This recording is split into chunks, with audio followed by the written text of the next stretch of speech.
Bien-aimés dans le Seigneur Jésus-Christ, que Dieu vous bénisse. C'est encore une fois le frère Barouani. Nous voici en ligne pour partager avec vous la parole du Seigneur. Nous allons d'abord vérifier si tout va bien, les sons. Dites-nous si les sons chez vous est bien et que vous m'entendiez correctement. Avec le registre de la...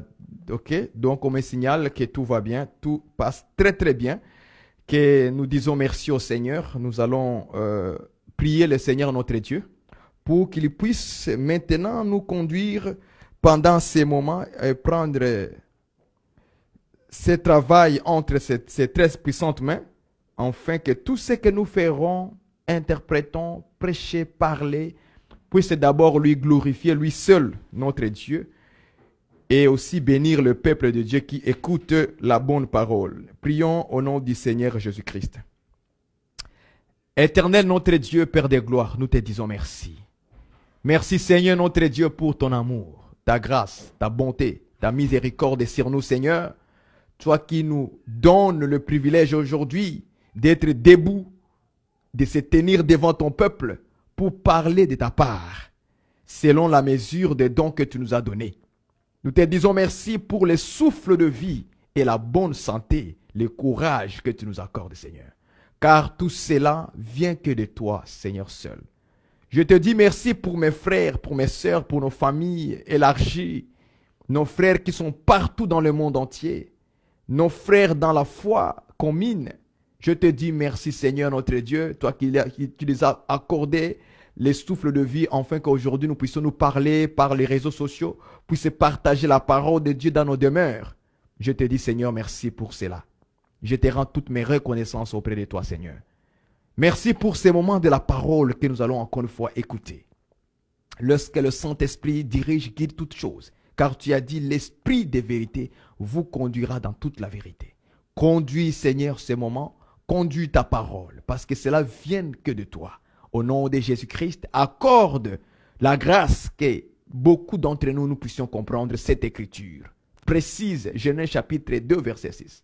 Une vapeur se leva sur la terre. Au nom de Jésus-Christ, ainsi nous avons prié. Amen. Que Dieu vous bénisse. Nous commençons une nouvelle série dans cette semaine. Une nouvelle série pendant toutes ces 4 jours qui sont devant nous. Parce que les lundis, nous n'étions pas là, faute des occupations. Et c'est là j'étais en plein travail parce que je devais répondre à un travail pour des clients. Et cela m'a empêché de me retrouver à midi avec vous en ligne. Nous nous excusons pour cela. Mais aujourd'hui à midi, nous avons le temps de partager avec vous la parole du Seigneur. Donc, nous commençons une nouvelle série. Je vais commencer d'abord à présenter les programmes. Donc, nous commençons une nouvelle série aujourd'hui. La série sur la météo dans les Écritures. Bien sûr que Dieu aussi a parlé de la météo, de sa façon à lui Dieu, dans les Écritures. Donc, chaque semaine, nous aurons quelque chose comme ça. Aujourd'hui, cette semaine, ça sera sur la météo. Je vous dis la vérité que parler de la météo selon la Bible, selon les Saintes Écritures, c'est tellement large. On peut rester au moins 6 mois, même plus que cela, juste parler de la météo selon ce que Dieu a mis en place dans les Écritures. On peut rester des mois et des mois, juste parler de la météo de Dieu. Est-ce que vous me saisissez? Donc, c'est pourquoi seulement nous allons parler de la météo selon ce que le Seigneur m'a donné et me donnera les explications sur un verset et que nous allons les détailler, l'expliquer, que ce soit dans la révélation, dans la connaissance, dans la prophétie, dans la doctrine, ok? Tout cela, nous le ferons selon les Écritures. Est-ce que vous comprenez? Donc, ne soyez pas impactés par le mot météo. Ouais, météo veut simplement dire les gens qui annoncent les temps.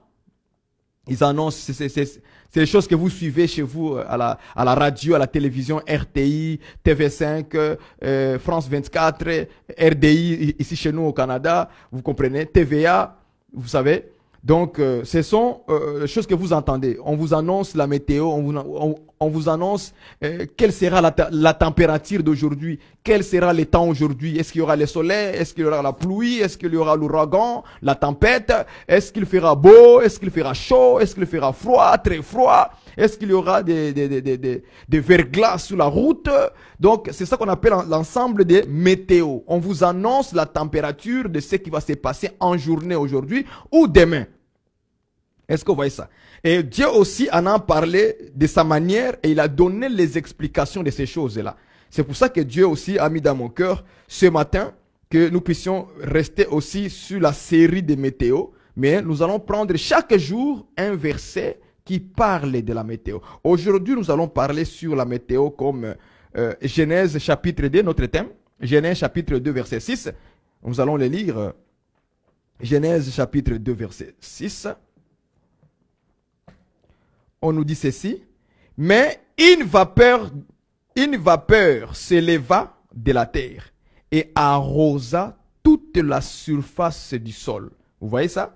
Donc, une vapeur s'éleva de la terre et arrosa toute la surface de la terre. C'est ce que nous allons parler aujourd'hui. Juste un petit bout de phrase comme ça. Et puis, Dieu va nous amener à le comprendre. Que Dieu vous bénisse pour vous, nos frères et sœurs qui sont présents, qui sont en ligne pour écouter la parole, comme dans mes habitudes. Ayons votre Bible à la main pour que vous vérifiez avec moi si le frère Barouani est en train d'ajouter quelque chose ou il est en train de retrancher. Donc, j'aimerais que vous ayez votre Bible pendant que vous me suivez. Quand je dis Genèse chapitre 2 verset, tu ouvres Genèse chapitre 2 verset 6 et tu lis exactement, avec exactitude. Une vapeur s'éleva de la terre et arrosa toute la surface de la terre. Donc, tu lis comme ça, avec noir sur blanc. Tu lis vraiment comme ça. Et après, tu écoutes l'interprétation. Même le verset de l'interprétation, lorsque je te le donne, tu l'ouvres aussi. Quand on dit, on y va dans Proverbe, tu y vas dans Proverbe, tu regardes l'écriture avec moi. Pour que tu dises vraiment, oui, l'interprétation est correcte. Ou tu dis, non, je ne crois pas à cette interprétation-là. C'est l'Esprit de Dieu qui est en toi, qui te fera connaître ces choses, lui seul, selon sa volonté. Que Dieu vous bénisse. Amen. Donc, aujourd'hui, nous sommes sur une vapeur se leva des terres. Je voulais d'abord, avant d'aller plus loin, je voulais d'abord signaler quelque chose, dire quelque chose sur les façons d'interpréter les Écritures. Parce que j'ai déjà entendu beaucoup de ministres là-dessus et je voulais souffler sur ces choses-là. Et puis, on va rentrer dans notre sujet. J'aimerais que je puisse souligner quelque chose de très important, que les ministres de Dieu aujourd'hui sont des ministres et aussi des non-jeunes prédicateurs sont en train de faire aujourd'hui. J'ai remarqué une seule chose, que parfois dans la Bible, vous allez voir ce genre de phrases comme ça. Hein? Chandelier d'or, coupe d'or, ou tête d'or, d'or pur, dans Daniel. Ok? Vous allez souvent voir des phrases qu'on parle, qui sont utilisées comme ça. On parle chandelier d'or, coupe d'or, tête d'or. J'aimerais vraiment dire à mes bien-aimés, les docteurs ou des frères qui aiment interpréter les Écritures. Attention de ne pas expliquer. Ok? De ne pas expliquer l'or tout le temps comme la divinité. Ok? Attention à cela. Ce n'est pas parce qu'on dit chandelier d'or qu'il faut nécessairement expliquer l'or à part et chandelier à part. Coupe à part, l'or à part, la tête à part, d'or pur à part. Non. Ça, c'est un danger très, très, très, très important à comprendre. C'est un danger. Quand la Bible dit chandelier d'or, tu n'as pas besoin de l'interpréter or comme la divinité. Là, tu prends Job, je pense que c'est Job 33 ou 32, où on dit que le Tout-Puissant sera mon or, ma richesse et mon argent. Donc, quand toi tu vois que Dieu sera mon or, l'or, c'est la divinité. Chandelier, c'est l'église. L'or, c'est la divinité. Donc, l'or portait la divinité. Je vous dis que ça, c'est une fausse interprétation qu'il faut vraiment s'abstenir de cela. Il faut s'abstenir de cela. Je vais prendre avec vous l'écriture. Je vais vous montrer cela. Prenons l'écriture avec vous. Apocalypse. Apocalypse. Chapitre 1. Nous allons commencer au verset. Prends avec moi la Bible, frère. Ma soeur. Tu diras que soit les frères Barani a ajouté, ou il n'a pas bien vu. Écoute ce que l'écriture dit. Ok, l'écriture dit ceci, je prends le verset 12. Le verset 12. Apocalypse chapitre 1 verset 12. Je me retournai pour connaître quelle était la voix qui me parlait. Et après m'être retourné, j'ai vu 7 chandeliers d'or. Qu'est-ce que Jean a vu? Il a vu 7 chandeliers d'or. Je lis au verset 13.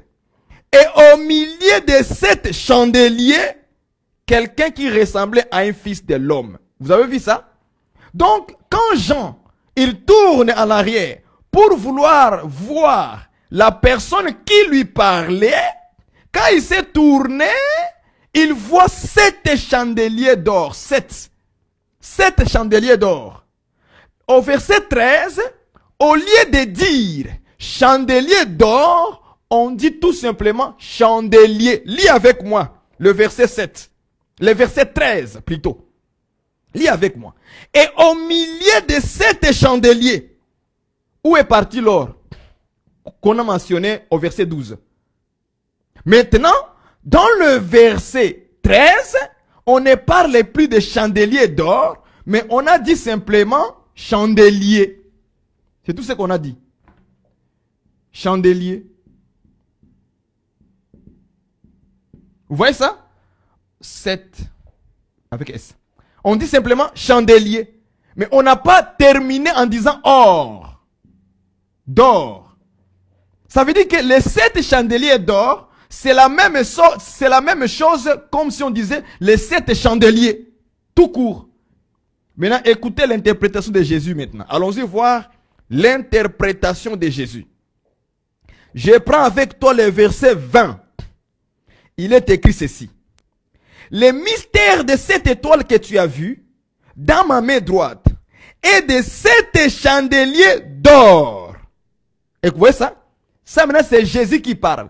Il dit, et les 7 chandeliers d'or. Je suis. Les 7 étoiles sont les anges de cette église. Et les 7 chandeliers sont les 7 églises. Vous avez vu ça? Et les 7 chandeliers égale 7 églises. Est-ce que vous voyez ça? Cela signifie que les chandeliers d'or, qui sont les 7 chandeliers, c'est les 7 églises. Jésus, il n'a pas expliqué l'or. Il n'a pas commencé à dire or égale la divinité. Vous voyez ça? Là, mon frère, tu as ajouté. Là, ça c'est un ajout. Est-ce que vous me comprenez? Ça c'est un ajout. Ça, je vous dis avec tout mon cœur, c'est un ajout. Parce que le Seigneur n'a pas expliqué l'or. Il a simplement dit les 7 chandeliers d'or. C'est un mystère. Maintenant, quand il donne l'interprétation aux 7 chandeliers d'or, il dit chandelier. Les 7 chandeliers, c'est les 7 églises. Il n'a pas expliqué l'or.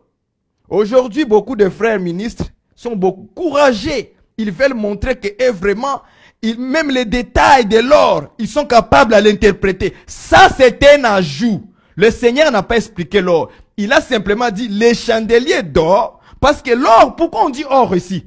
Parce que le chandelier a été fait par la matière l'or. par le minerai d'or. Donc tout le chandelier au complet, c'est de l'or au complet. C'est avec ça, avec l'or qu'on a fabriqué le chandelier. C'est pourquoi on l'appelle simplement le chandelier d'or. Mais n'expliquez pas l'or que c'est la divinité. Parce que le Seigneur, quand il interprète ça, le chandelier, il appelle ça chandelier. Nous comprenons quand même que le chandelier était fait en or. Avec le minerai or. Mais, Jésus n'a pas expliqué l'or à part. Bon, les gens divisent. Ils divisent en deux. Chandelier, c'est l'église. L'or, c'est la divinité. Frère, ça c'est une erreur. Ça c'est une erreur grave qu'il ne faut pas faire. Jésus donne l'interprétation en disant, les 7 chandeliers, c'est les 7 églises. Point barre. Il se limite par là. Toi, tu es courageux, sachant que toi, tu es un homme de révélation. Tu commences à diviser maintenant les chandeliers à part, l'or à part. C'est une fausse interprétation. Je vais continuer. Je vais vous donner aussi Daniel. Vous allez voir que la plupart des interprétations que nous entendons de nos ministres ou de nos frères, les jeunes prédicateurs qui aiment beaucoup interpréter les choses de Dieu, ils tombent dans ces pièges ici. Je prends avec vous Daniel. Regardez Daniel, comment ça va se passer. Ça, c'est un avertissement que je suis en train de... Laissez Dieu interpréter, frère. Laisse Dieu te donner la lumière de l'interprétation. Laisse-lui. Quand ce n'est pas à expliquer l'or, ne l'expliquez pas. Quand ce n'est pas le temps d'expliquer l'or, ne l'expliquez pas. Je donne avec vous Daniel. On va prendre la vision de la statue. La statue de Nebuchadnezzar. Je pense que c'est dans le livre de Daniel, chapitre 2. Prends avec moi le verset 32. Donc, tu vas dans Daniel. Donc Daniel, chapitre 2, 32. Et puis, on va sauter. On va aller vers l'interprétation 38. Et tu verras la même chose avec moi. Là, maintenant, nous sommes sur la tête d'or pure. La tête d'or pure. Écoutons, lisons d'abord la vision. La vision que le roi a reçue et que Dieu a révélée à Daniel. Écoutez ce qu'il est écrit. Maintenant, Daniel parle au roi. La tête de cette statue était d'or pur. Arrêtez-nous par là. Donc, on nous dit que la tête que le roi a vue, dans la vision que Dieu, dans les songes que Dieu lui a montré, il dit, la tête était en or pur. C'est comme ça, la vision est claire. La tête était d'or pur. La tête était d'or pur. Vous avez vu ça? C'est précisé que la tête était en or pur. Pas n'importe quel or. Or pur. Faites attention de ne pas commencer. La tête, c'est le mari. L'or, c'est ceci. Pur, c'est la pureté. Non, ne divise pas ça en 3. Non, non, non, non, non. Il faut pas faire la tête, c'est le chef. L'or, la divinité. Pur, la parole. Parce que c'est la parole qui... Non. Ah. Ça, ce n'est pas l'interprétation. En fait, tu veux nous faire... Tu es en train de nous flatter avec des fausses révélations pour nous montrer que toi, tu mets les détails. Ça, ce n'est pas les détails. Ça, c'est une fausseté dans l'interprétation. Je suis en train de vous avertir, si cette erreur-là, vous allez les voir souvent dans les écrits de beaucoup de ministres, des hommes de Dieu. Ils vont beaucoup vous faire cet exercice ici, là. La tête, c'est ci. Pourquoi il y a de l'or? L'or, c'est ceci. L'or, c'est la divinité. Non. Ici, l'or, ce n'est pas la divinité. Je vais lire avec vous dans l'interprétation de Daniel. Verset 38 maintenant. Prenons verset 38. Regardez ça maintenant. Daniel maintenant va interpréter la tête. Il dit, il a remis entre tes mains, en quelques lieux qu'ils habitent les enfants des hommes, les bêtes des champs, les oiseaux du ciel. Il t'a fait dominer sur eux tous. Des points.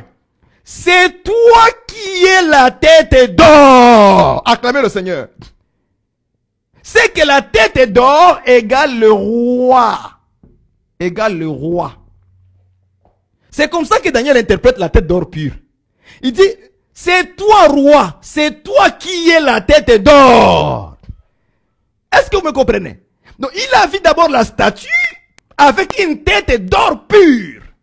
C'est que la tête de la tête là de la statue a été construite par de l'or, le minerai or. Mais c'était l'or pur, l'or qu'on a travaillé dans le feu, c'est ça qui a fabriqué la tête. Et cette tête-là, dans l'interprétation de Dieu, Dieu le voit que la tête est d'or pur, c'est le roi. Ça, c'est l'interprétation de Dieu. Ce n'est pas comme nous aujourd'hui. On va diviser ça en combien de parties? En 3 parties. Tête à part, l'or à part, pur à part. Et on se montre qu'on est docteur. Quand tu fais ça, frère, moi je vais te le dire, c'est une erreur grave que tu viens de faire là. Ce n'est pas Dieu qui t'a révélé ça. C'est la précipitation de vouloir montrer que nous, on explique bien les écritures en détail. Ça, ce n'est pas détail. Quand on dit détail dans la Bible, hein, ce n'est pas ça détail. Ça, ce n'est pas détail. Ça, tu as manipulé les écritures. Tu les as manipulées. Et tu les as manipulées mal en faisant ça. La tête d'or, ce n'était pas l'or divinité pure, pureté la parole. Ce n'est pas comme ça. C'était la tête d'or au complet, c'est le roi. Cela signifie seulement un roi. Est-ce que vous comprenez cela, frère? Évitez ça comme Jésus aussi l'a fait. Chandelier d'or, c'est l'église. Il n'a pas expliqué l'or, la divinité. Non. Laissez Job tranquille. Quand Job dit que Dieu, le très haut sera mon or. Job parle d'autre chose. Rien à voir avec le chandelier d'or. Rien à voir. Vérifiez beaucoup les écrits des ministres. Vous allez voir cette erreur-là. Pourquoi de l'or? L'or là, ça signifie la divinité. Non, il faut dire pasteur, non. C'est pas docteur, non. Prophète, non. L'or, le chandelier d'or, explique tout simplement Église. Point barre. Maintenant, quand on dit la coupe d'or, cette coupe ici dans la Bible, je l'ai lu ça, je l'ai lu hier, on disait la coupe d'or de la colère. De la colère de Dieu. Quand vous lisez Apocalypse chapitre là-bas, parce que je lis chaque jour un livre d'Apocalypse, j'ai découvert que la coupe que les anges tenaient, c'était la coupe d'or. Et on dit la coupe d'or de la colère de Dieu. Il ne faut pas expliquer la coupe d'or. L'or ici, c'est la divinité. Vous allez couper ça en deux comme ça. Pam. Coupe à part, or à part. Et la colère maintenant c'est où? Non. Pourquoi on dit coupe d'or? On dit coupe d'or tout simplement parce que la coupe a été fabriquée par de l'or. C'est pourquoi on l'appelle coupe d'or. C'est comme on dit la coupe en plastique. Vous avez des coupes en plastique. La coupe en aluminium. Parce que la matière qui a fait la coupe, c'est aluminium. Mais c'est la coupe. C'est pourquoi, vous allez voir, on dit la coupe d'or de la colère de Dieu. Parce que la matière qui a fait la coupe, c'est en or. C'est de l'or qui a fait cela. Mais on ne peut pas commencer à expliquer l'or comme la divinité. Non, la coupe d'or de la colère de Dieu, c'est la colère de Dieu. Point barre. Et les anges prenaient cette coupe-là et ils versaient sur la terre. Et sur la terre, il y avait des flots. Les gens étaient frappés de la colère de Dieu. C'était le jugement de Dieu. Donc, ne commencez pas à interpréter leur divinité. Cette erreur-là, je vous lis ça parce que le matin, quand j'avais dit ça m'a revenu en esprit. Et je voulais en épargner beaucoup de ministres et beaucoup des enfants de Dieu sur l'interprétation. C'est mon travail de le dire, frère. Si je ne le dis pas, alors Dieu me demandera quand tu dis, mais pourquoi tu n'as pas dit ça à tes frères? Or, je t'ai mis ça à cœur pour que tu en parles. Comme ça, ils vont prendre conscience et ils vont éviter cette erreur-là. Donc, voilà pourquoi je le dis aujourd'hui. Daniel, quand il a vu la tête d'or pure, il interprète lui-même par l'Esprit de Dieu. Il dit, la tête d'or, c'est toi le roi. Est-ce que le roi était divine? Donc le roi était la divinité. Tandis que la statue d'or là, la statue, on nous parle de l'antichrist. Est-ce que vous voyez ça? On nous parle de l'antichrist. Donc toute la statue, c'était le roi Nebuchadnezzar. Est-ce que vous comprenez ça? C'était le roi Nabucodonosor. Voilà pourquoi lui d'abord il est la tête. Et le corps, c'est les autres royaumes. Parce que dans l'interprétation, vous allez voir que Daniel va commencer à interpréter tous les corps de la statue. Jusqu'aux orteils. Il va dire que la cuisse, c'est ceci. C'est un royaume qui va s'élever. Les orteils, c'est un royaume. Ce sont des rois. Est-ce que vous comprenez ça? Il va commencer à détailler tous les corps de la statue. Qui parlait simplement des rois, des royaumes qui vont s'élever sur la terre. Est-ce que vous voyez ça? Rien à voir avec nos interprétations aujourd'hui deviennent la guerre avec les Écritures. On fait la guerre à Dieu nous-mêmes encore. Dieu ne t'a rien révélé, frère, ma soeur. Ne dis pas des choses parce que tu as de la connaissance de versets qui disent que Dieu est un or. Est-ce que vous voyez ça? Vous allez commencer à fabriquer partout, tu vois l'or, tu vas interpréter l'or. Tu vois l'or ici, tu viens... Non, ne faites pas cette erreur-là. Laissez Dieu vous donner de l'interprétation. Et vous verrez que la chose sera plus facile que jamais. Plus facile. Quand Dieu révèle, cela est juste. Mais quand on fabrique, on tombe dans les erreurs nous-mêmes. Et j'ai voulu en parler pour que beaucoup soient épargnés sur cette chose-là. Quand on dit chandelier d'or, c'est l'église, c'est l'église. Il n'y a pas besoin d'interpréter l'or là-bas. Quand on dit la coupe d'or de la colère de Dieu, c'est la coupe d'or de la colère, c'est la colère de Dieu. Point barre. Quand on dit, parce que vous allez voir que, par rapport à la coupe, hein, pour finir avec ça, par rapport à la coupe, je prends avec vous, chapitre 17, Apocalypse 17. J'ai lu ça, je pense, j'ai lu ça. Quand on parle de Babylone la grande, la prostituée, elle avait aussi une coupe d'or. Voilà, je l'ai trouvé. Apocalypse 17, verset 4. Cette femme était vêtue de pourpre et d'écarlate, et parée d'or, de pierres précieuses et de perles.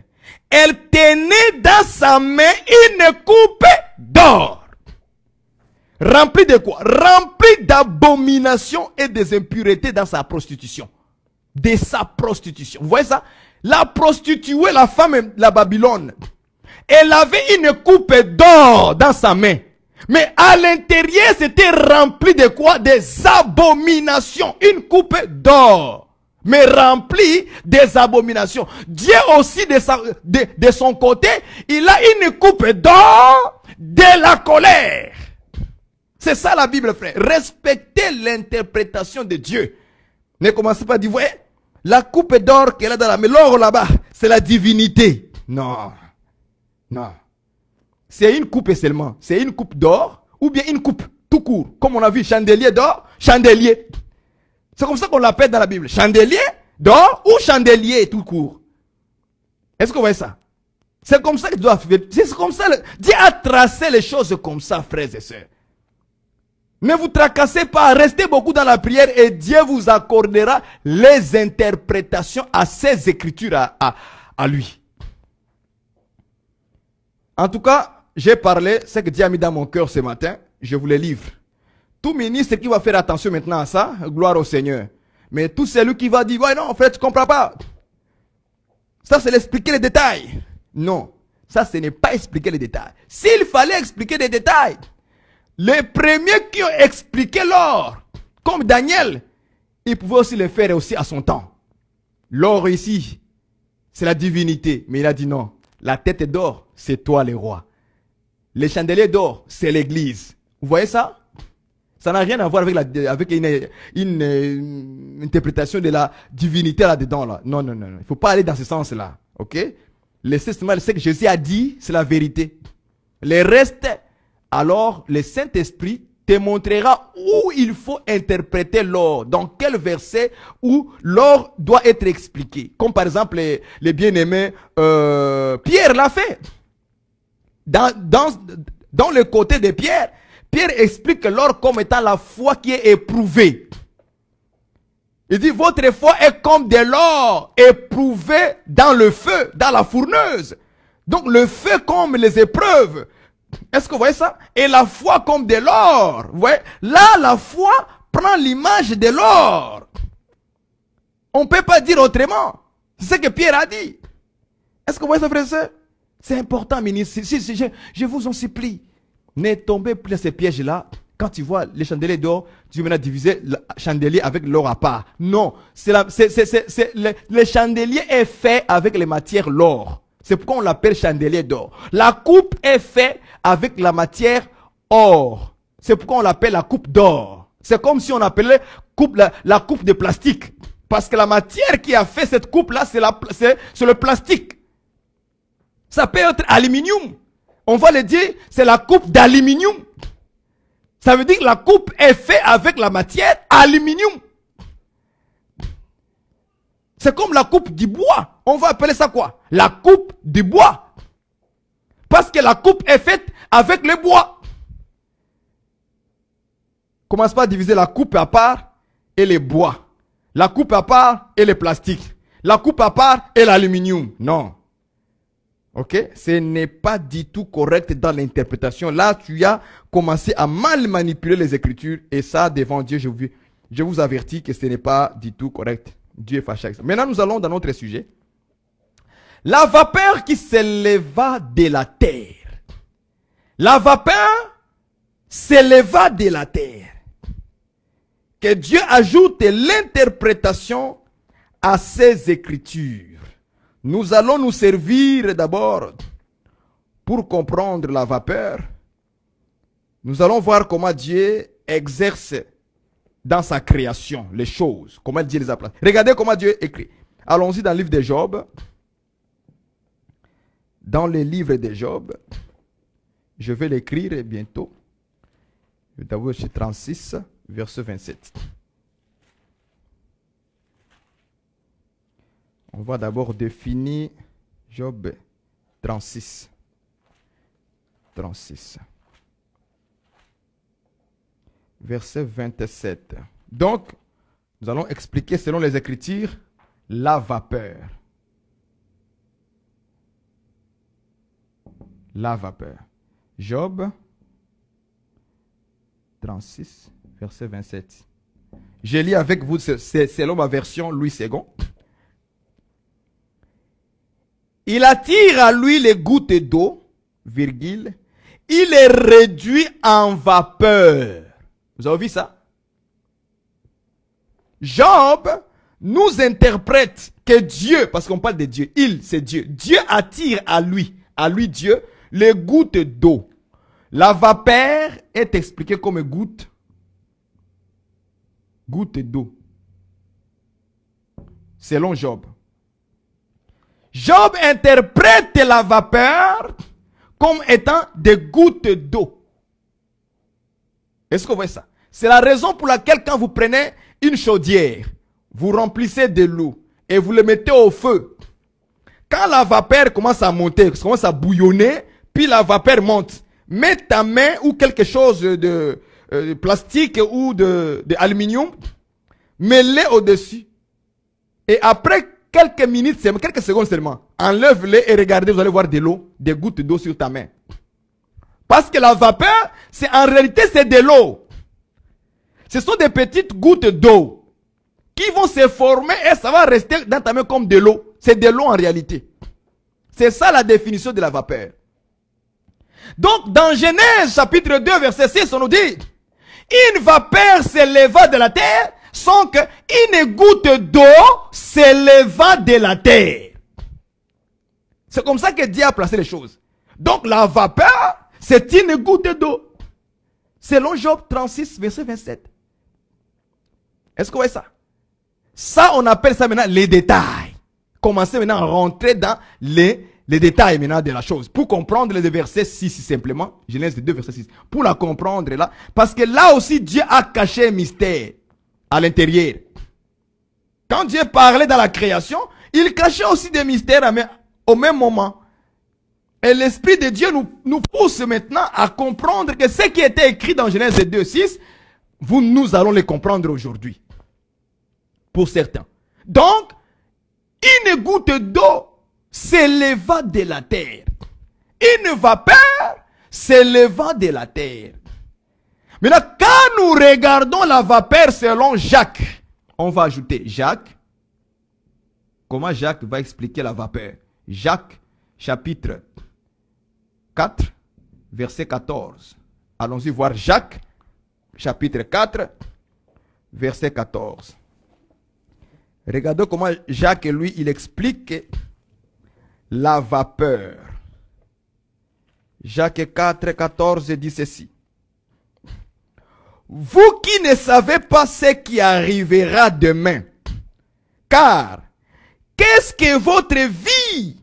Selon ma version, Louis II, 1910, il dit, vous êtes une vapeur qui paraît pour un peu de temps et qui ensuite disparaît.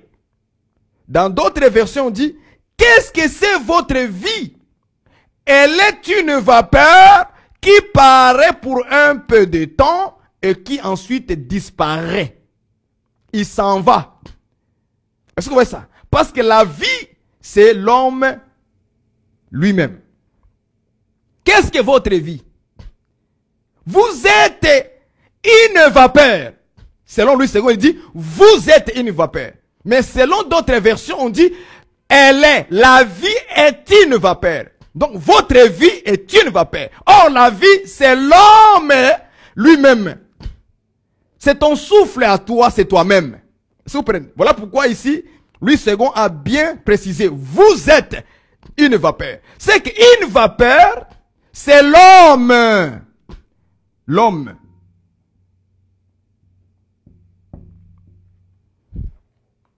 Est-ce que vous voyez ça? C'est que la vapeur, c'est l'homme. Selon Jacques 4, 14, il dit, vous êtes une vapeur. Moi, je suis une vapeur. Toi aussi, mon frère, ma sœur, tu es une vapeur qui demain, ensuite, tu vas disparaître. La disparition là-bas, c'est la mort, c'est mourir. Donc, quand la vapeur monte, disparaît. C'est ça l'homme. Jacques dit, vous êtes une vapeur. Donc, moi, l'homme, ma disparition, c'est quoi? C'est mourir. C'est ça la disparition. Donc, quand tu vas mourir, tu vas disparaître. On ne te verra plus. C'est fini pour toi. On va t'enterrer et le monde ne te verra plus physiquement. Tu ne seras plus là. C'est ça la vapeur. Est-ce que vous voyez ça, frère et sœur? Donc, il ne faut pas être orgueilleux, ma sœur. Laisse-moi un peu exhorter là-dessus. Il ne faut pas être orgueilleux. Moi, qui peut me toucher? Non! Tu es une vapeur. Je suis une vapeur. Nous devons demeurer en pensant toujours à ça, frères et sœurs. On doit toujours avoir la conscience que nous allons disparaître de la terre un jour. Je ne peux pas m'enorgueillir de la vie parce que j'ai une grosse voiture, parce que j'ai une maison, parce que j'ai des beaux enfants, parce que j'ai une belle femme, parce que j'ai ceci. Moi, j'ai pris une femme qui a des bombées, beaucoup d'argile en avant. Ma femme a de l'argile. Là, tu commences à t'enorgueillir en méprisant les autres femmes qui ont des petites argiles. Oh, moi, ma femme a beaucoup d'argile. Alors, tu commences à t'enorgueillir à cause de beaucoup d'argile en arrière. Alors, tu penses que les autres qui sont plateaux, ils sont comme comment on dit ça? Des ponts. Maintenant, tu commences à les minimiser, à les mépriser. Mon frère, ça va passer tout ça. C'est une vapeur. Ta femme, c'est une vapeur. Tes enfants, même s'ils sont intelligents le corps, c'est une vapeur. Toi-même qui tu es là, même si tu es prédicateur, même si tu es président, même si tu es ministre, même si tu es député, même si tu es qui que ce soit, tu es vapeur. Tu es vapeur. Qui ensuite disparaîtra. Pourquoi s'enorgueillir? Oh homme. L'homme. Pourquoi s'enorgueillir des choses de la vie que toi-même tu sais qu'un jour je vais disparaître et je vais tout laisser. Je vais partir. Pourquoi s'enorgueillir? Or la vapeur ne dure pas longtemps. Ça vient comme ça.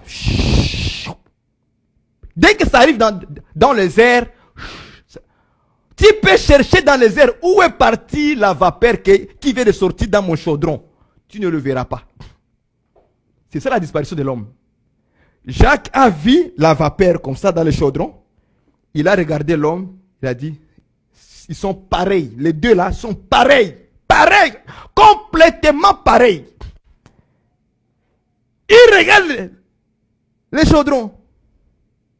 Il regarde la vapeur, ça monte, ça disparaît. Ça disparaît. Il regarde l'homme. Il a tiré une leçon et dit, l'homme, tu es comme une vapeur. Pour un peu de temps seulement comme ça. Ensuite, tu vas disparaître. Or, quand vous regardez très bien la vapeur dans un chaudron, vous allez voir que ça ne dure pas longtemps. Ça sort dans l'eau qui bouillonne.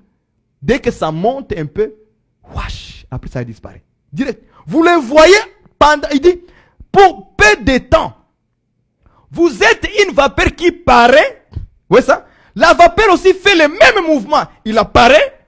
Vous le voyez pendant que la vapeur est en train de monter. Vous le voyez, n'est-ce pas? Dès que ça arrive quelques centimètres de haut, ça disparaît. On ne le voit plus. Hey, tu es où, vapeur? Tu es où? Il disparaît. Et on ne pourra pas le trouver. Jacques a vu ça. Il a vu que l'homme, c'est pareil. L'homme aussi paraît quand on est né. C'est ça l'apparition, frère. Quand tu es né, là, c'est l'apparition. Quand tu es né, c'est l'apparition de la vapeur. Tu apparais. Mais, quitte, il y a eu où le bouillonnement du feu sur le chaudron. Le bouillonnement du feu, ça s'est passé entre ton père et ta mère. C'est ça le chaudron qui était bouillonné. Merci Jésus-Christ. J'aime la révélation du Seigneur. Donc, comment tu es venu au monde comme une vapeur? Parce que pour que la vapeur puisse paraître, puisse être vue, il faut qu'il y ait un chaudron sur le feu en train de se faire bouillonner. Maintenant, Jacques nous compare à une vapeur qui apparaît. Comment moi j'ai apparu dans le monde? Par Jean, je prends Jean chapitre 1. Jean, comment moi je suis venu au monde? Comment toi aussi tu es venu au monde? Comment tu es venu au monde? Écoutez Jean chapitre 1, verset 12.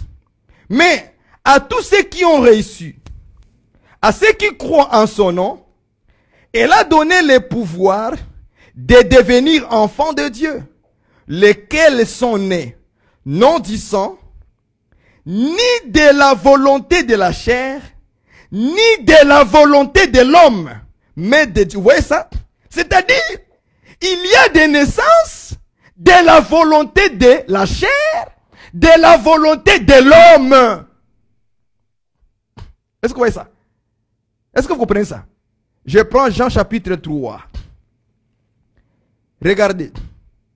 Je prends le verset 6. Ce qui est né de la chair est chair. Vous voyez ça? Ce qui est né de la chair est... Ça veut dire qu'il y a la naissance de la chair. Ça existe, frère. C'est ça, vous et moi. Quand je vois mes enfants, je vois la naissance de la chair. C'est la naissance de la chair. C'est notre volonté. J'ai bouillonné le chaudron. Est-ce que vous comprenez? Et quand je bouillonne le chaudron qui est la femme a pris feu. Quand le chaudron prend le feu, la vapeur est sortie. Ah, acclamons le Seigneur, acclamons le Seigneur. Gloire au Seigneur. Amen, amen. C'est ça la Bible. C'est ça la Bible. Les chaudrons a pris feu. L'eau a commencé à bouillonner à l'intérieur. Vapeur est sortie. C'est ça la naissance d'un enfant. C'est comme ça que nous tous, on est apparus comme ça dans le monde. Pas par la naissance, on vient. Mais Jacques dit, c'est pour peu de temps. Et ensuite, tu vas disparaître. Ensuite, tu vas mourir. Vous voyez ça? Il y a un temps pour naître et un temps pour mourir. Ecclésiaste chapitre 3, verset 2. 1 à 2. Il y a un temps où il y a l'apparition de la vapeur. Et il y a un temps où la vapeur va disparaître. C'est ça, naître et mourir. Apparaître et disparaître. Est-ce que vous comprenez ça, frère et sœur? C'est très très important. Donc, l'homme est aussi considéré comme la vapeur. Comme les gouttes d'eau. Donc, l'homme, c'est les gouttes d'eau. Mais dans le verset de Genèse, chapitre 2, verset 6, on a dit une vapeur s'éleva de la terre et arrosa la surface de la terre, la surface du sol. Est-ce que vous comprenez ça? Maintenant, dans la Bible, on ne parle pas de n'importe quelle vapeur. Nous allons expliquer l'homme dans Jean, chapitre 19, verset 5. Allons-y. Aujourd'hui, je vous donne d'abord la pensée de la connaissance. Jean, chapitre 19, verset 5. Nous expliquons l'homme véritable. L'homme véritable. L'homme véritable. Jean 19, verset 5. Allons-y. Pilate est sorti de nouveau.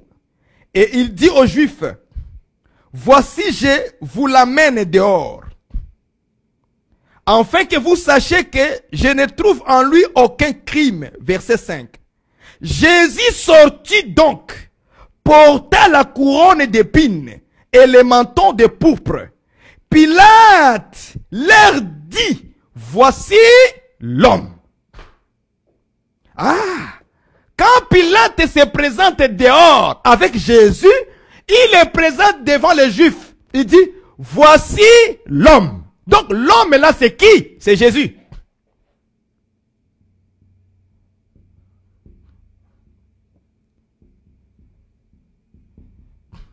L'homme là, véritable, selon Jean 19, verset 5, c'est le Seigneur Jésus-Christ. Si Jésus c'est l'homme, c'est que Jésus c'est la vapeur, c'est que Jésus c'est les gouttes d'eau. Acclamez le Seigneur. Acclamez Dieu. Alléluia. C'est que Jésus, il est aussi la vapeur. Il est aussi les gouttes d'eau. C'est lui l'homme véritable. C'est pourquoi aussi, comme Jacques a dit, une vapeur qui paraît pour peu de temps, mais après il disparaît. Jésus-Christ aussi est venu sur la terre comme une vapeur. Et il n'a pas duré longtemps. Et il est aussi parti au ciel. Est-ce que vous voyez ça? C'est la même chose, frère. Parce que lui aussi, il s'est fait homme. La parole a été faite homme. Selon d'autres versions. Mais selon Louis II 1910, il dit, la parole a été faite chair. Cette chair-là, c'est l'homme. La parole a été faite vapeur. A été faite goutte d'eau. Est-ce que vous voyez ça? C'est le Seigneur Jésus-Christ. C'est lui la véritable vapeur. C'est lui la véritable goutte d'eau qui va maintenant arroser la surface de la terre. Selon Genèse chapitre 2 verset 6. Parce que la vapeur doit arroser la surface de la terre. J'aime la Bible, frères et sœurs. C'est ça la météo de Dieu. Dieu est merveilleux. Donc la vapeur en réalité qui s'éleva, c'était Jésus-Christ. Mais pourquoi on dit s'éleva? C'est que avant que la vapeur puisse s'élever, la vapeur était encore cachée dans l'eau. C'était encore de l'eau. Et quand il y a de l'eau, il faut que l'eau soit frappée. L'eau soit frappée, ok, du soleil. Il faut qu'il y ait de la chaleur qui va frapper dans l'eau. Et c'est cette eau là va soulever la vapeur, ce qu'on appelle les gouttes d'eau là. La vapeur va monter maintenant.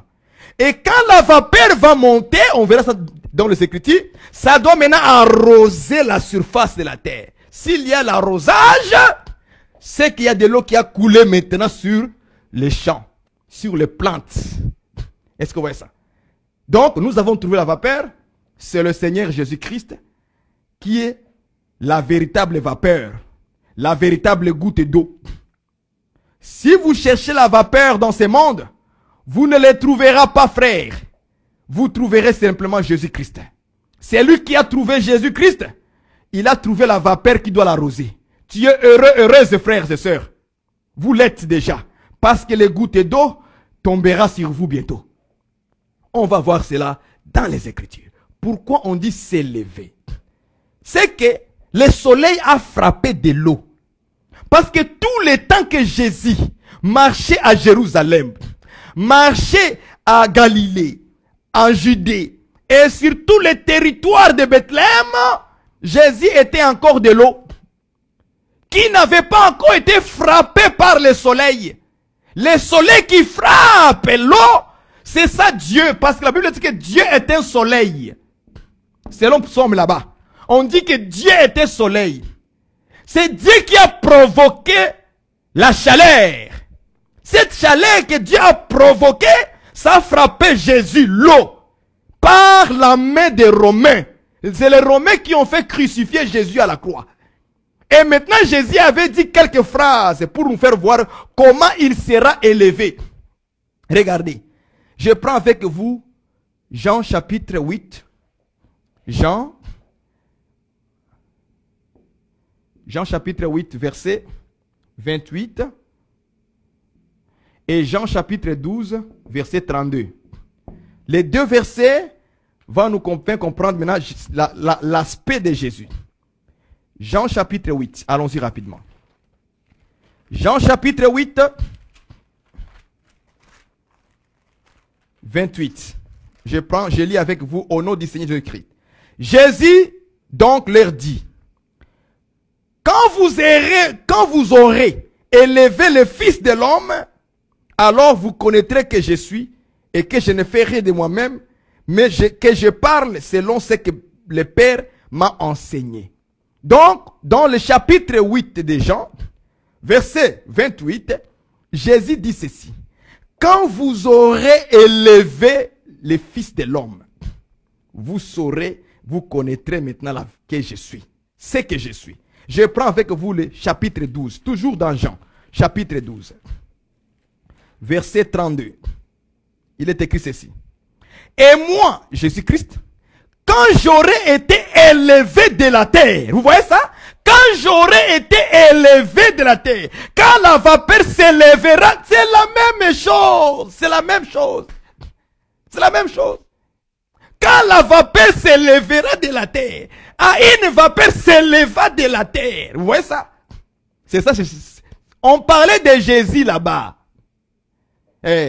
Là-bas, on parlait déjà de Jésus, la mort et la résurrection. C'est là. Vous voyez comment Dieu a caché le mystère? Dans Genèse 2, verset 6. C'est là où Dieu a caché ça. Il a caché ça là-bas. Quand je serai élevé de la terre, j'attirerai les hommes vers moi. Vous voyez ça? Donc Jésus aussi a été élevé. Il s'est aussi élevé de la terre. Alors maintenant, il doit faire quoi? Il doit arroser la surface de la terre. C'est pourquoi vous allez voir, après la mort de Jésus à la croix, quand il était élevé, et sa résurrection, Jésus aussi a été enveloppé de la nuée et il monta vers le ciel. Est-ce que vous voyez ça? Il monta vers le ciel. Maintenant, quand il disparaît, comme la vapeur, il doit monter et disparaître. Donc, après avoir maintenant été élevé sur la croix, on l'a enterré. Il est ressuscité, paf, et il est disparu. Après un temps, il est disparu, on ne peut plus le voir. C'est ça la vapeur. Il apparaît, après il disparaît. On ne le voit plus. Jésus aussi a fait ces mouvements-là dans les Écritures. Parce que lui-même, il se compare à la vapeur qui s'élève de la terre. Lui aussi l'a dit, quand je serai élevé de la terre. Vous voyez ça? Quand j'aurai été élevé de la terre, j'attirerai tous les hommes à moi. Donc, lui aussi, il était en train de répondre en Genèse chapitre 2, verset 6. Jésus est venu l'expliquer que la vapeur qui s'élève là dans la terre dans Genèse 2, 6, c'était moi. Et ça va disparaître. Est-ce que vous voyez ça? Maintenant, la Bible, dans Job 36, verset 27, la Bible dit que Dieu attire les gouttes, la vapeur, il les rend en gouttes d'eau. Et puis la Bible continue en disant, il forme les nuages. Je prends avec vous Job. Job 36, verset 27. Écoutez ce qu'il dit. Il attire à lui les gouttes d'eau, il les réduit en vapeur et forme la pluie. Vous voyez ça maintenant, ce qu'il fait? Et Dieu forme la pluie avec ça. Quand il attire la vapeur, il attire les gouttes d'eau, il les transforme en vapeur. Et quand il transforme cela en vapeur, il forme la pluie au ciel. Ça veut dire que quand la vapeur disparaît aux yeux des hommes, en réalité, il est monté là-bas au ciel, dans les nuages. C'est ça le mystère de Dieu que les gens ne comprennent pas. Quand vous regardez la vapeur comme ça disparaît ici, dans les airs. En réalité, la vapeur qui est montée, qui a disparu dans les airs, elle est partie former la pluie dans les nuages, selon l'écriture. Vous voyez comment maintenant Dieu nous... Si on vous pose la question, frère, où est passée la vapeur? Dis-lui, la vapeur est passée, il est maintenant dans les nuages. Aux yeux des hommes, on le voit dans les airs, disparaît. Mais je vous dis que la vapeur de la Bible ne disparaît pas comme ça dans les airs. Et il s'en va directement dans les nuages. Parce que nous parlons de Jésus, n'est-ce pas? Donc Jésus, que les gens regardaient comme ça, la nuée l'a enveloppé la vapeur. Il a amené ça dans les nuages. Est-ce que vous voyez ça? Il est monté jusque dans les nuages. Si on te pose la question, où est passée la vapeur, Jésus-Christ? Il est dans les nuages. Mais pas n'importe quel nuage. J'aime la Bible. Donc quand il monte, il forme quoi selon l'écriture? Job 36, verset 27. Il forme la pluie. Cette pluie-là, c'était quoi? La vapeur. C'était les gouttes d'eau qui sont sorties de la terre, qui s'est levée de la terre, et ça a monté jusqu'au ciel. Et quand ça arrive au nuage dans le ciel, il doit descendre encore. Ce qui descend là, on appelle ça pluie. Mais en réalité, cette pluie-là vient d'où? Vient de la vapeur qui est montée.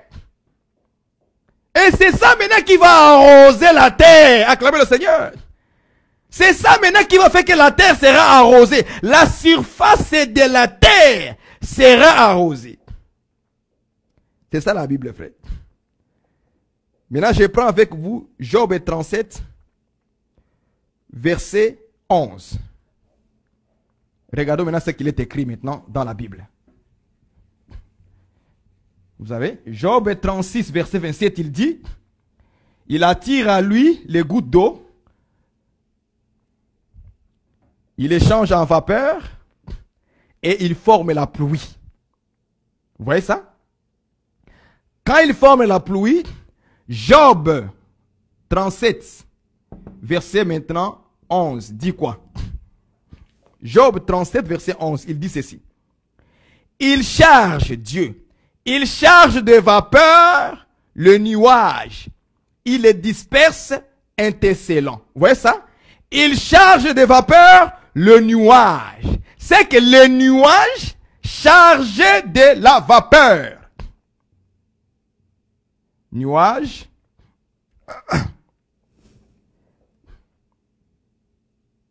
Chargé de la vapeur. Je vais effacer ça pour que je puisse bien écrire à l'aisément. De la vapeur. Vous voyez? Selon Job 37, verset 11, lui-même dit, Dieu charge de vapeur des nuages. C'est que le nuage maintenant prend la vapeur maintenant. Il prend. Et on a vu la vapeur, ce sont des gouttes d'eau. Gouttes d'eau. Est-ce que vous voyez ça? Donc, maintenant le nuage est chargé de gouttes d'eau. Donc de l'eau. Cette eau-là vient d'où? C'est la vapeur. Selon Louis II 1910, Dieu charge de vapeur le nuage. Ou bien le nuée. C'est que maintenant quand vous regardez les nuées vers le ciel, vous les voyez toutes noires. Vous dites, il y a déjà la pluie. Non, non, c'est la vapeur. Cette écriture-là, c'est une écriture prophétique. C'est la raison pour laquelle vous avez vu Jésus. On a expliqué que l'homme véritable, la vapeur véritable, c'est Jésus-Christ. Acte chapitre 1, verset 9. Qu'est-ce qu'il est écrit? Une nuée enveloppa Jésus. et l'amena vers le ciel, n'est-ce pas? C'est ça maintenant. Il charge des vapeurs le nuage. Donc les nuages vont maintenant quoi faire quoi? Vont maintenant envelopper le Seigneur Jésus et l'amener. Maintenant quand vous regardez Jésus, vous ne le voyez plus. Vous voyez seulement entouré, enveloppé de nuages. C'est la vapeur qui est à l'intérieur et le nuage l'environne. C'est ça la Bible, frères et sœurs. C'est ça la Bible. C'est comme ça que maintenant il a chargé le nuage de la vapeur. La vapeur qui est Jésus-Christ. Le goutte d'eau qui est Jésus-Christ lui-même. Il a été maintenant englouti, environné maintenant de le nuage. Mais qu'est-ce que signifie nuage dans la nuage? Ou bien nuée, si vous voulez bien. C'est la même chose. Ce sont des synonymes. Nuée. Prenons l'écriture, expliquons nuage. J'explique que nuage dans Lévitique. Lévitique 16, verset 2. Je prends aussi Exode. Pour que Exode 40, 36, 38. 40, 38. Mettons ces deux livres-là.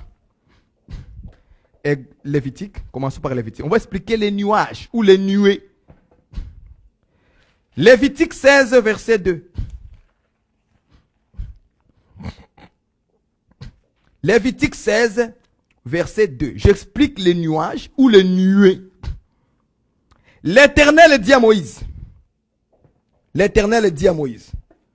Parle à Aaron ton frère, afin qu'il n'entre pas en tout temps dans le sanctuaire, au-dedans du voile, devant le propitiatoire qui est sur l'arche, de peur qu'il ne meure. Car, soulignez la phrase qui suit, car j'apparaîtrai dans la nuée sur le propitiatoire. J'apparaîtrai dans la nuée. C'est-à-dire, quand tu regardes la nuée, Dieu est dans la nuée. La nuée devient Dieu. Donc, nous expliquons ici clairement que nuée égale Dieu. Si vous ne croyez pas ça, nous prenons Exode 40. Prenons Exode maintenant 40 maintenant. Il va maintenant l'expliquer de manière noir sur blanc. Je prends avec vous Exode 40, verset 38. La nuée de l'Éternel était des jours sur le tabernacle. Quoi ça, on appelle ça quoi? La nuée du Seigneur. On appelle ça la nuée de Dieu. C'est comme ça qu'on l'appelle dans Exode 40, verset 38. Dans Lévitique 16, verset 2, Dieu apparaîtra dans la nuée. Exode 40, verset 38 nous dit, la nuée de Dieu était sur les jours. C'est que la nuée était Dieu lui-même. Était présenté par Dieu. Quand Dieu prenait la nuée pour venir parler, c'est comme si Dieu prenait un corps, il vient vous parler. Est-ce que vous me comprenez? C'est que la nuée était le corps de Dieu, c'était Dieu lui-même qui venait devant Aaron. Donc quand vous remarquez que Jésus, il y a une nuée qui l'enveloppa et l'amena au ciel. C'était Dieu lui-même qui est descendu. Il a pris Jésus et il amène Jésus. Mais les yeux des hommes, ils ont vu une nuée physique. Et puis ils sont partis. Sans savoir que Dieu est dans la nuée. Est-ce que vous voyez ça? Il n'y a aucune nuée qui descend aujourd'hui, ça peut amener quelqu'un si ce n'est Dieu lui-même. Rappelez-vous que même dans l'enlèvement de l'église, nous serons enlevés par des nuées aussi. Lisez ça, vous allez voir. Dans le livre de 1 Thessaloniciens chapitre 5 ou chapitre 4, si je ne me trompe pas. Lisez ça. Nous serons aussi enveloppés de nuées. C'est la puissance de c'est Dieu lui-même qui fera ça. Est-ce que vous comprenez ça?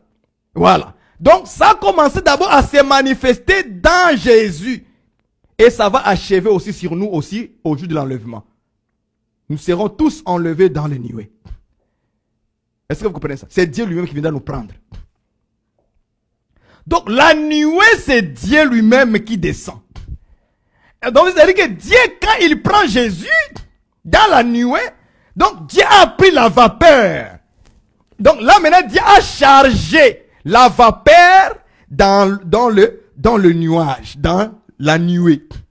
Donc c'est comme si Dieu lui-même, il a fait quoi? Il a attiré la vapeur. Il a attiré les gouttes d'eau en lui. C'est ça prendre Jésus. Il attire. Comment on dit ça? C'est comme aspirateur. Hein? Tu prends l'aspirateur. Vous voyez ça? Tu attires quelque chose. C'est comme ça que Dieu a fait. Il a pris la vapeur, il a tiré la vapeur. Il tire les gouttes d'eau. Quand il tire les gouttes d'eau, qu'est-ce qu'il fait? Il forme la pluie. Avec les gouttes d'eau. C'est avec Jésus, Dieu maintenant va aspirer Jésus pour former maintenant la pluie maintenant. La météo de Dieu maintenant va commencer. C'est là où la météo maintenant va changer, frère. Donc, je suis venu vous annoncer comme un météorologue. Eh frère, vous comprenez ça? Que nous sommes, la pluie maintenant est en train de tomber aujourd'hui. Est-ce que vous voyez ça? Pareillement comme les météorologues vous dites. À RDI, France 24, dans les radios, demain il y aura la pluie. Ne sortez pas trop. Il y aura l'ouragan. Il y aura ceci. Il y aura beaucoup d'eaux. Il y aura une pluie violente. Ok? Ça, ce sont les journalistes, les météorologues du monde. Mais dans le Seigneur aussi, nous devons vous dire dans quel temps nous sommes. Qu'est-ce qu'il fait beau? Est-ce qu'il fait il y aura la pluie? Et qu'est-ce qu'il y a comme le temps aujourd'hui? La vapeur est montée. Il a été enlevé à la croix. Dieu est venu, il a chargé maintenant les nuages de la vapeur. Dieu lui prend Jésus-Christ, il amène ça au ciel. Est-ce que vous voyez ça? Mais là, quand Dieu a aspiré Jésus, il a aspiré les gouttes d'eau, il a attiré la vapeur. Dieu il dit que je forme avec ça la pluie. Est-ce que vous voyez ça? Mais là, qu'est-ce qu'il va faire ensuite? Il faut qu'il verse. Je prends avec vous l'écriture de Ecclésiaste chapitre 11. Allons-y voir ça. Ecclésiaste 11, verset 3. Écoute maintenant ce qui se passe maintenant avec Ecclésiaste 11, verset 3. Qu'est-ce qui se passe quand maintenant le nuage contient de la pluie? Qu'est-ce qu'il fait avec? Est-ce qu'il garde ça comme ça? Non.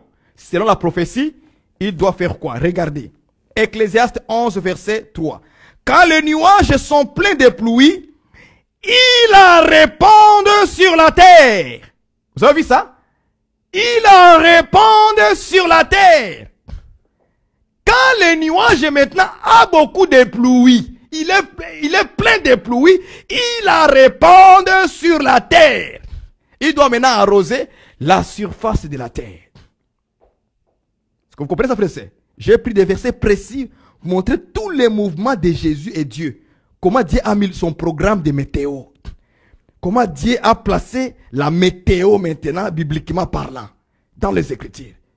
Donc, quelqu'un qui a les yeux spirituels, quand il attend ces choses, il sait qu'aujourd'hui, il y aura la pluie spirituelle. Il comprend la météo de Dieu. Maintenant, il voit, oh, le calendrier de Dieu, dans la météo. Oh, donc la télévision est en train de nous annoncer qu'il y aura la pluie. Et la pluie a déjà été commencée depuis longtemps. Mais les gens n'ont pas les yeux pour savoir que nous sommes dans quel temps. La pluie de Dieu tombe et ça ne finit jamais à tomber. Jusqu'à ce qu'il va ordonner.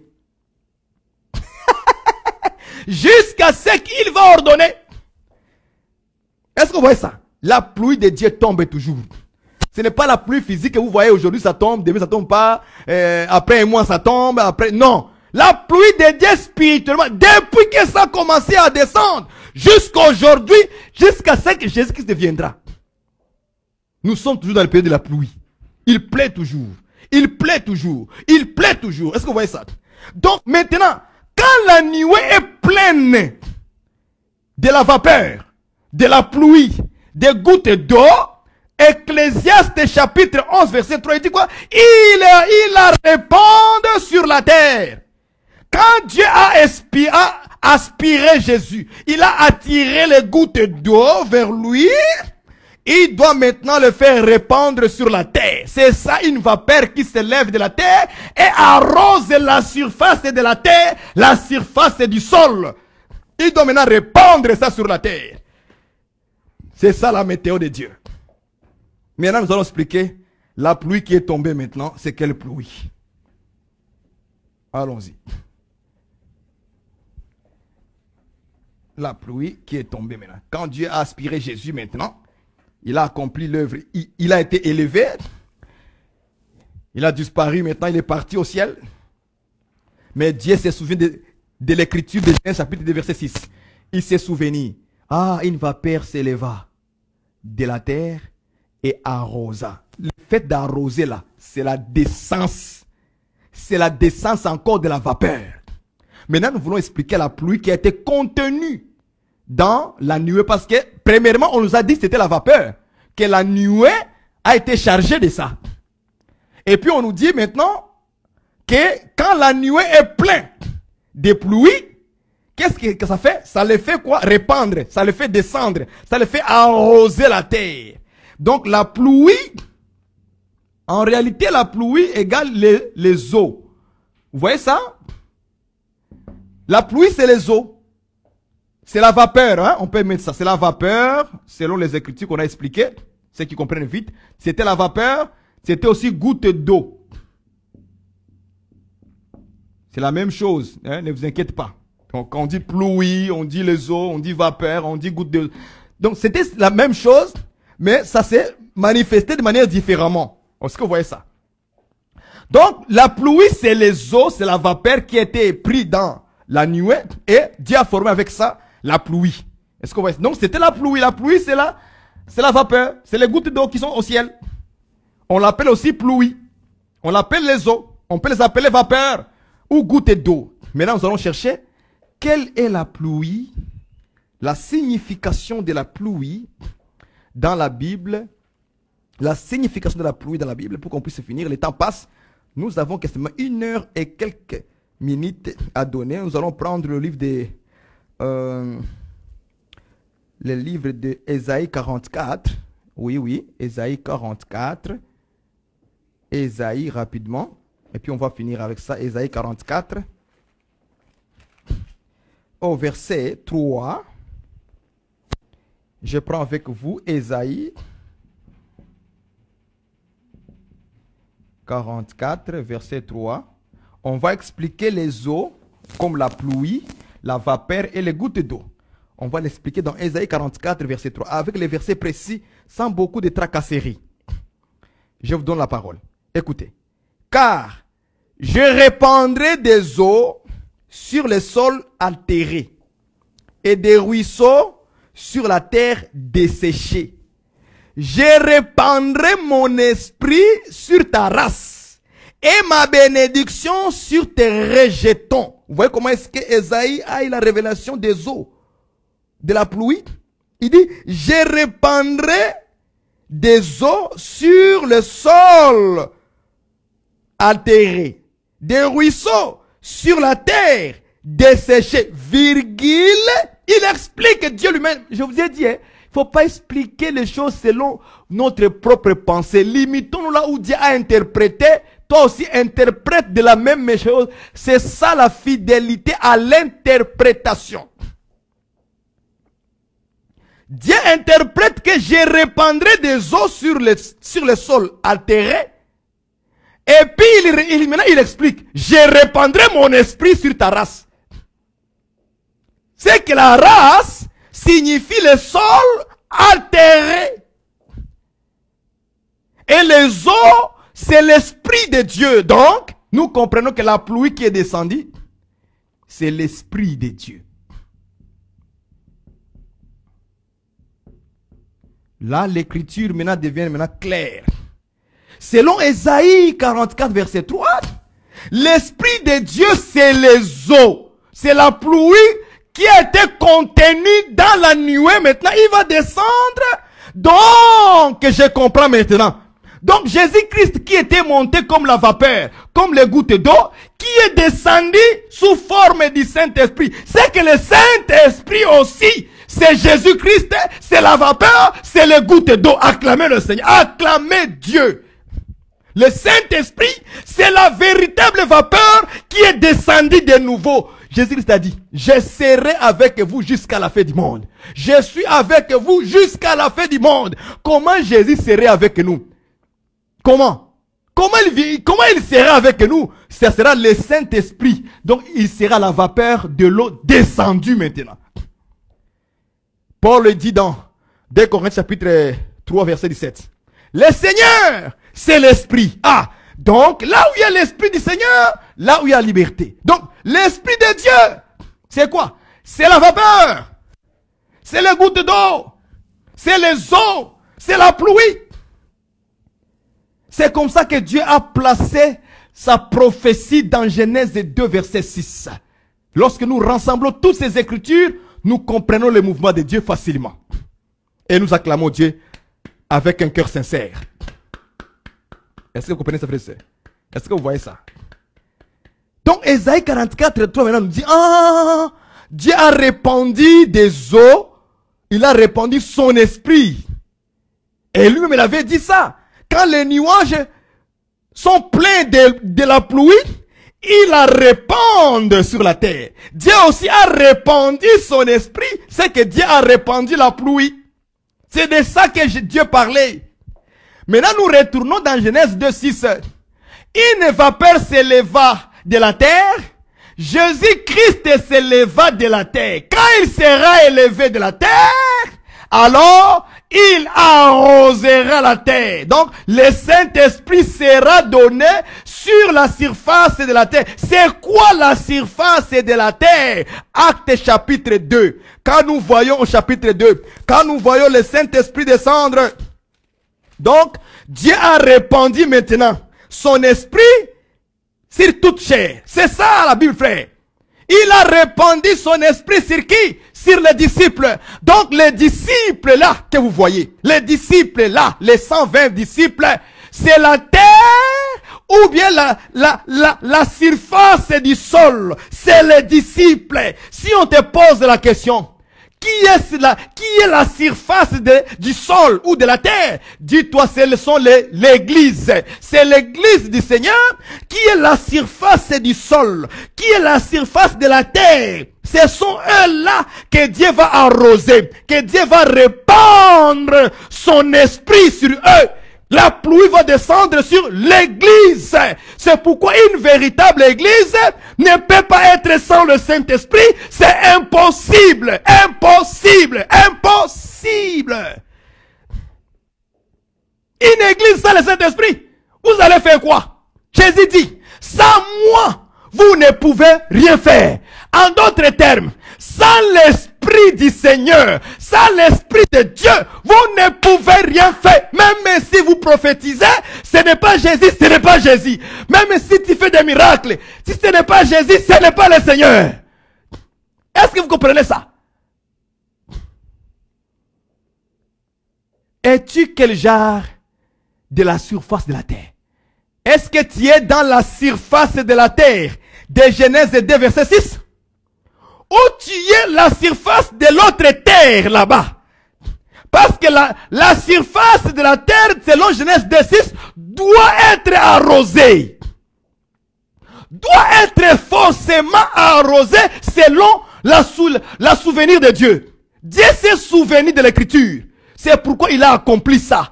Et il a fait quoi? Descendre la pluie. Il a maintenant descendre Jésus. La vapeur est descendue de nouveau sous forme du Saint-Esprit. Vous voulez qu'on vous dise quoi, frères et sœurs? Vous marchez comme ça? Non. Église en église. Non. Non, non, non, non, non, non. Dieu se souvient que la surface du sol, la surface de la terre doit être arrosée par la vapeur. La vapeur qui est montée, la vapeur doit descendre sous forme de la pluie maintenant. Donc aujourd'hui, si vous me posez, frère Barani, quelle est la météo d'aujourd'hui? Je te dirais, nous sommes dans le temps de la pluie. Il y a de la pluie maintenant spirituellement. Et la pluie de Dieu, coule encore jusqu'à ce moment. Mais les gens ne le voient pas. Que la pluie du Seigneur est en train de couler. Depuis le jour de la Pentecôte, la vapeur est retournée maintenant sous forme de la pluie pour arroser la surface de la terre. Donc, selon la révélation, la surface de la terre qui a réussi la vapeur, la pluie, les gouttes d'eau, la pluie maintenant là-bas, c'est les disciples. C'est ça la surface du sol, de la terre. La pluie maintenant a commencé à tomber. Jusqu'à aujourd'hui, il y a la pluie qui tombe. Ça n'a pas encore fini.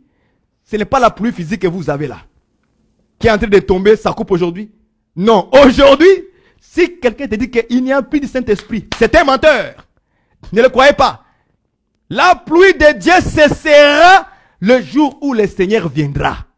Aussi longtemps qu'il ne vient pas, la pluie est en train de tomber. Tout celui qui croit à l'évangile, la pluie tombe sur lui. Tout celui qui croit à la parole, la pluie tombe sur lui. Tout celui qui accepte Jésus dans son cœur, dans la vérité, la pluie tombe sur lui. Est-ce que vous comprenez ça? Parce que ça n'a pas encore cessé de tomber, de descendre, d'être répandu. Je répandrai mon esprit sur toute chair. Toute chair là qui reçoit des eaux, qui reçoit la pluie, qui reçoit la vapeur, qui reçoit les gouttes d'eau, c'est ça la surface de la terre, la surface du sol. Je répandrai mon esprit. Lui il a dit, je répandrai des eaux sur le sol altéré.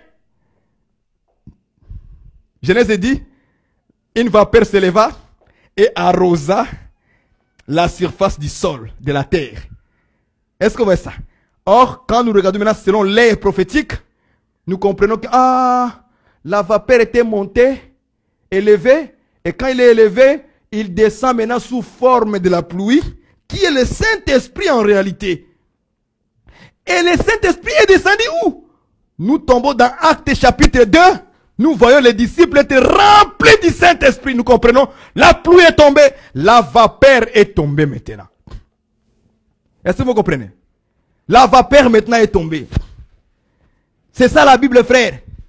Bien-aimé, si tu n'es pas encore rentré dans cette météo du Seigneur et que tu es distrait, au lieu d'être arrosé des eaux que Dieu a fait répandre, tu te poses pourquoi je suis comme ça.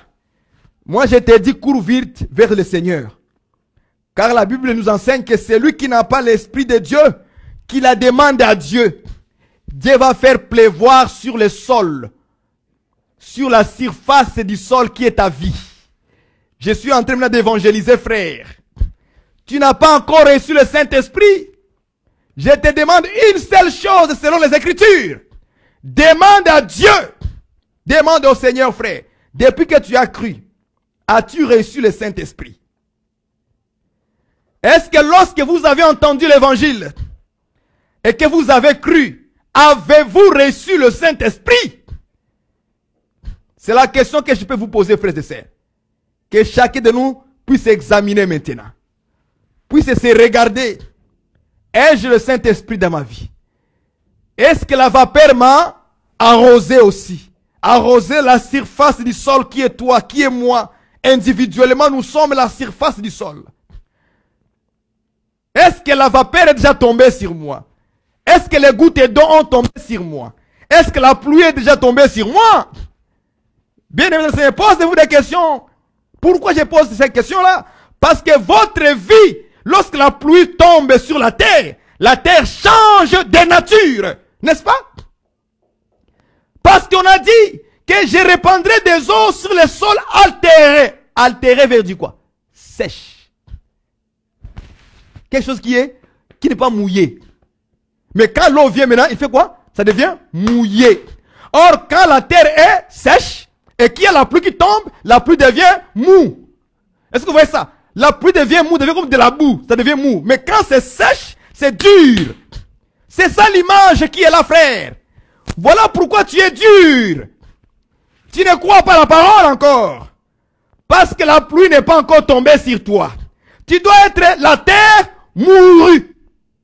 Eh, tu dois être la terre mourue. Pas la terre dure. Non, la terre mou. Tu deviens mou. La terre devient comme de la boue. De l'eau mélangée. C'est ça un cœur de la chair. Un cœur flexible. Un cœur qui croit. Un cœur qui accepte la parole. Un cœur qui est joyeux de l'Esprit de Dieu. Alléluia, alléluia. Parce que le fruit de l'Esprit, c'est la joie, c'est l'amour. Parce que c'est lui à qui Dieu a répandu son esprit. Il y a de l'amour, il y a la joie, il y a la paix, il y a le bonheur, il y a la fidélité. Quelqu'un qui dit, j'ai reçu le Saint-Esprit. Infidèle à un grand niveau à sa femme. Infidèle à la parole. Amen. C'est la parole. C'est très important. Vous êtes encore des poussières de la terre. Des poussières de la terre. Marchez par les œuvres de la chair. Marchez par les œuvres de la chair. Tout le temps. Tu marches par les œuvres de la chair. À tout moment. Tu es encore poussière. Quand tu es poussière là, ça veut dire que tu n'es pas encore de la boue. Tu dois devenir de la boue. C'est quoi la boue? La boue, c'est la poussière mélangée avec des eaux. Donc quand l'homme maintenant qui est la poussière, Dieu lui donne ou répandre de la pluie, le Saint-Esprit sur lui, l'homme devient de la boue. Dites à tout le monde, nous sommes la boue. Je suis la boue de Dieu. Acclamez le Seigneur. Ça, je parle par la révélation, frère. Nous sommes la boue. Les autres là-bas, ce sont de la poussière. C'est-à-dire la terre sans mélange des eaux. Mais nous, nous sommes la poussière mélangée d'eau. Nous devenons de quoi? De la boue. Et Dieu va agréer la boue que je suis. Dieu va agréer la boue que tu es. Il va agréer parce que maintenant tu deviens mou. Tu n'es plus dur. Tu n'es plus dur, mais tu deviens mou. Capable à être dirigé, à être manipulé. Dieu maintenant peut te redresser, te corriger, t'amener ici. Parce que maintenant tu es mou, tu es prêt à accepter tout ce que Dieu dit. Mais toi, tu es dur envers Dieu parce que tu es encore de la poussière. La terre sèche. La terre sèche. Oh, frères et sœurs, si tu comprends ces choses que je vous dis, vous serez joyeux dans votre maison et dire, je quitte le monde. Tout de suite, je quitte le monde et tout de suite. Je laisse ça à ceux qui ne croient pas. Mais nous, on nous appelle les croyants. Est-ce que vous savez ça? Dans la Bible, on nous appelle nous les croyants. Il dit que Dieu est venu sauver les croyants. Qui est le croyant? Celui qui croit. Est-ce que vous voyez ça? On nous appelle dans la Bible les croyants. C'est notre nom. Les croyants. La croyante. La sœur doit être la croyante. Le frère doit être le croyant. Ceux qui croient. C'est notre nom. Est-ce que vous comprenez cette chose, frère? Sois de la boue. Commence à prier là où tu es. Dis, Seigneur, oh Dieu, je t'en prie de me remplir de ton esprit. Si tu n'as jamais réussi le Saint-Esprit, la Bible nous dit, demande-le à Dieu le Père et il t'accordera. Si nous les hommes, nous savons donner de bonnes choses à nos enfants, à plus forte raison à notre Père. Lui qui donne son esprit à tous ceux qui le lui demandent. Demande-le, frères et sœurs. Commence à prier là où tu es. Ne te cache pas, frère. Tu te connais toi-même dans ta vie, ta conduite, ta manière de fonctionner. Tu connais, frère. Moi, je ne connais pas. Mais toi, tu le connais, ton cœur, ton comportement. Tu ne vois aucun changement dans ta vie. Tu cours toujours derrière les sœurs, derrière des frères. Tu les envoies des petits messages doux. Oh, ma sœur, arrête ça, ma sœur, arrête ça. D'envoyer les messages doux aux frères. Arrêtez ça. C'est pas bon. Commence à prier, frères et sœurs, dans le Seigneur, je vous en supplie. Et si toi, tu as déjà reçu le Saint-Esprit, et que tu vois vraiment que je crois que j'ai le Saint-Esprit, commence à bénir le Seigneur. Et lui dire, oh Dieu, maintenant conduis-moi, dirige-moi toute ma vie, Père. Je t'en prie, que le Saint-Esprit soit l'auteur de ma vie, à la base de ma vie, le fondement de ma vie, qu'il puisse me guider, m'enseigner en toutes choses, comme dit ta parole, que l'Esprit de Dieu vous enseignera toute la vérité. Commencez maintenant à prier ainsi comme ça et Dieu te bénira. Même après cette émission, commencez à prier dans vos chambres. Remettez-vous à genoux devant le Seigneur et demandez au Seigneur le Saint-Esprit si vous ne l'avez jamais reçu.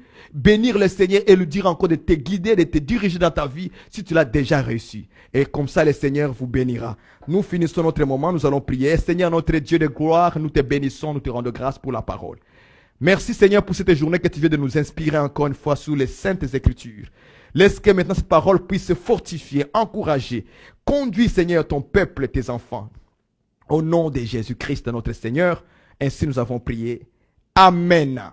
Amen. Que Dieu vous bénisse. Nous allons nous retrouver encore une fois, plaise à Dieu, demain, car nous ne faisons pas des choses selon nous-mêmes, mais c'est selon Dieu. Si nous inspirons encore une fois demain avec un nouveau thème, encore nous reviendrons parler de ça selon son inspiration par l'envoi du Saint-Esprit. Alors à demain, que Dieu vous bénisse. Bye bye.